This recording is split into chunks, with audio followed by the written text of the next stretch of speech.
Hi friends, welcome to tutor Joes. நம்ம இன்றைக்கி பார்க்க போகிற டாபிக் பார்த்தீங்கன்னா ஜாவா ஜே ஃப்ரேம் ஃபார்மில் இருக்க மெனு பாருக்குள்ளே இருக்க மெனுவோடைய மெனு ஐட்டமுக்கு எப்படி நம்ம ஷார்ட்கட் கீ செட் பண்ணுறது அப்படின்னு சொல்லி பார்க்க போகிறோம். இப்போ ப்ரீவியஸ் வீடியோவில் பார்த்தீங்கன்னா மெனு பாரில் இருக்க மெனுஸுடைய மெனு ஐட்டமுக்கு எப்படி நம்ம ஆன் கிளிக் ஈவெண்ட் செட் பண்ணுறது அப்படின்னு சொல்லி பார்த்தோம். இப்போ எக்ஸாம்பிள் பார்த்தீங்கன்னா ஆட் அப்படிங்கிற மெனுக்குள்ளார ஸ்டாஃப் ஸ்டூடெண்ட் அப்படின்னு சொல்லி 2 மெனு ஐட்டம் கொடுத்துருந்தோம். இதில் ஸ்டாஃப் அப்படிங்கிற மெனு ஐட்டம் கிளிக் ஆகும்போது பார்த்தீங்கன்னா நம்மளுக்கு ஸ்டாஃப் ஃபார்ம் ஓப்பன் ஆகிடும்.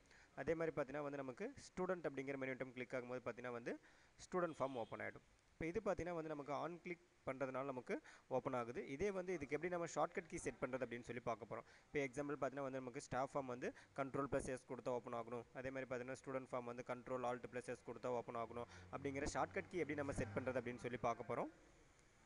இப்போ ஃபஸ்ட்டு பார்த்தீங்கன்னா நம்மளுடைய ஃபார்ம் டிசைன் வியூவில் ஆட் அப்படிங்கிற மெனுக்குள்ளார ஸ்டாஃப் ஸ்டூடெண்ட் அப்படின்னு சொல்லி 2 மினிட்டும் கொடுத்துருக்கேன். இப்போ ஸ்டாஃப் அப்படிங்கிற ஃபார்முக்கு பார்த்தீங்கன்னா நான் ஷார்ட்கட் கீ செட் பண்ணுற மாதிரி இருந்துச்சு அப்படின்னா ஃபஸ்ட்டு நமக்கு அந்த மெனு ஐட்டம் இன்செர்ட் பண்ணும்போதே நமக்கு ஷார்ட்கட் அப்படிங்கிற ஒரு ஆப்ஷன் இருக்கும். ஜஸ்ட் நம்ம டபுள் கிளிக் பண்ணால் போதும். இப்போ ஆக்ஸலரேட் அப்படிங்கிற விண்டோ ஓப்பன் ஆகும். இதில் நம்ம அந்த மெனு ஐட்டமுக்கு ஷார்ட்கட் கீ செட் பண்ணிக்கலாம். இப்போ ஃபஸ்ட்டு பார்த்தீங்கன்னா நமக்கு Ctrl+S கொடுக்கும்போது இந்த ஃபார்ம் ஓப்பன் ஆகணும். அதனால் கீ ஸ்ட்ரோக்குள்ளார எஸ் அப்படிங்கிறது கொடுத்துக்கிறேன்.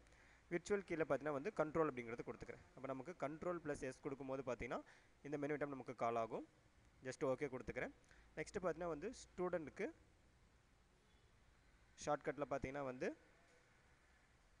எஸ் கொடுத்துக்கிறேன். கீ ஸ்ட்ரோக்கில் Ctrl+Alt அப்படிங்கிறது கொடுத்துக்கிறேன். இப்போ Ctrl+Alt+S கொடுக்கும்போது பார்த்தீங்கன்னா நமக்கு இந்த மெனு ஐட்டம் கால் ஆகும்.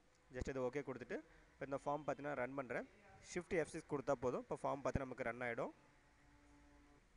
இப்போ இந்த ஃபார்மில் பார்த்தீங்கன்னா நம்ம Ctrl+S அப்படிங்கிறது கொடுத்தா போதும். இப்போ நமக்கு பார்த்தீங்கன்னா ஸ்டாஃப் ஃபார்ம் ஓப்பன் ஆகிடும். அதே மாதிரி பார்த்தீங்கன்னா Ctrl+Alt+S கொடுத்தோம் அப்படின்னா ஸ்டூடெண்ட் ஃபார்ம் ஓப்பன் ஆகிடும். ஓகே ஃப்ரெண்ட்ஸ், இப்போ இந்த வீடியோவில் பார்த்தீங்கன்னா மெனு ஐட்டமுக்கு எப்படி நம்ம ஷார்ட்கட் கீ செட் பண்ணுறது அப்படின்னு சொல்லி பார்த்தோம். இந்த மாதிரி உங்களுக்கு டியூட்டோரியல்ஸ் வேணும் அப்படின்னா www.tutorjos.com விசிட் பண்ணி பாருங்கள். யூடியூப்ல எங்களோட வீடியோஸ் பார்க்கும்போது மறக்காமல் எங்கள் யூடியூப் சேனலை சப்ஸ்கிரைப் பண்ணிக்கிங்க. Thank you friends.